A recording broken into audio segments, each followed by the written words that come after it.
When I was a kid, I used to think that pork chops and karate chops were the same thing.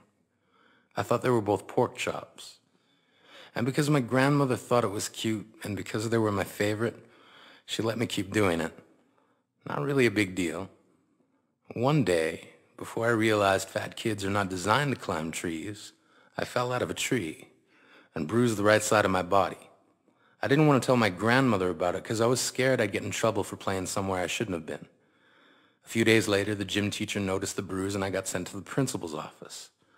From there, I was sent to another small room with a really nice lady who asked me all kinds of questions about my life at home. I saw no reason to lie.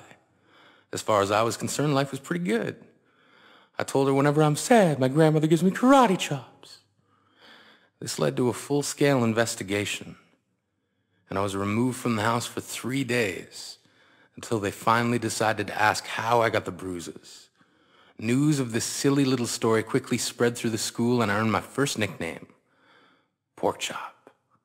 To this day, I hate pork chops. I'm not the only kid who grew up this way. Surrounded by people who used to say that rhyme about sticks and stones. As if broken bones hurt more than the names we got called, and we got called them all. So we grew up believing no one would ever fall in love with us. That we'd be lonely forever. That we'd never meet someone to make us feel like the sun was something they built for us in their tool shed. So broken heartstrings bled the blues as we tried to empty ourselves so we would feel nothing. Don't tell me that hurts less than a broken bone. That an ingrown life is something surgeons can cut away, that there's no way for it to metastasize, it does. She was 8 years old. Our first day of grade 3 when she got called ugly. We both got moved to the back of class so we would stop getting bombarded by spitballs. But the school halls were a battleground where we found ourselves outnumbered day after wretched day. We used to stay inside for recess because outside was worse. Outside we'd have to rehearse running away or learn to stay still like statues, giving no clues that we were there in grade 5. They taped a sign to the front of her desk that read, "Beware of dog." To this day, despite a loving husband, she doesn't think she's beautiful because of a birthmark that takes up a little less than half her face. Kids used to say she looks like a wrong answer that someone tried to erase but couldn't quite get the job done. And they'll never understand that she's raising 2 kids whose definition of beauty begins with the word mom. Because they see her heart before they see her skin. Because she's only ever always been amazing. He was a broken branch grafted onto a different family tree. Adopted. Not because his parents opted for a different destiny. He was 3 when it became a mixed drink of 1 part left alone and 2 parts tragedy. Started therapy in 8th grade, had a personality made up of tests and pills, lived like the uphills were mountains and the downhills were cliffs, 4/5 suicidal, a tidal wave of antidepressants, and an adolescence being called pauper. 1 part because of the pills, 99 parts because of the cruelty. He tried to kill himself in grade 10 when a kid who could still go home to mom and dad had the audacity to tell him, "Get over it." As if depression is something that can be remedied by any of the contents found in a first aid kit. To this day, he is a stick of TNT lit from both ends. Could describe to you in detail the way the sky bends in the moments before it's about to fall.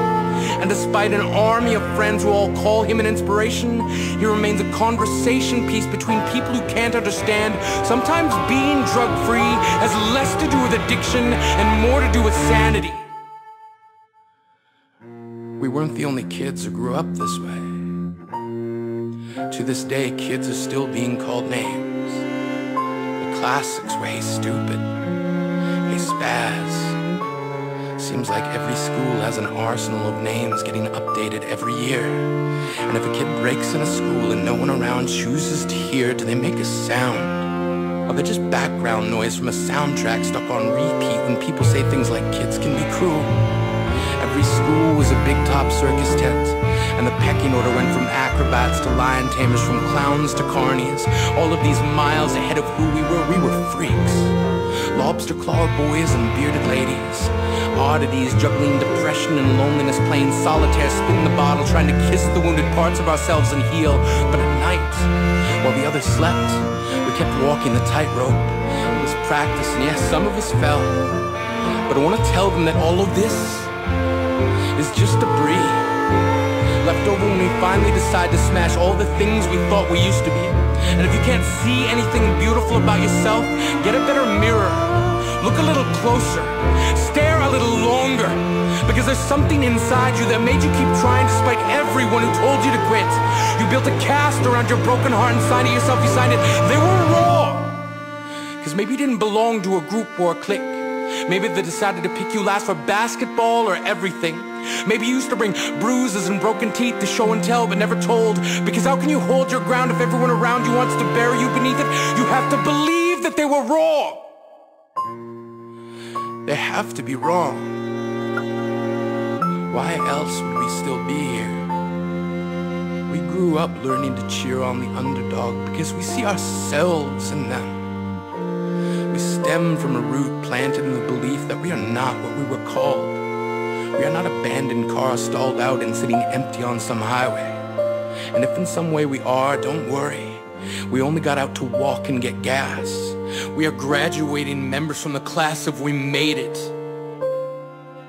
Not the faded echoes of voices crying out names will never hurt me. Of course, they did. But our lives will only ever always continue to be a balancing act that has less to do with pain and more to do with beauty.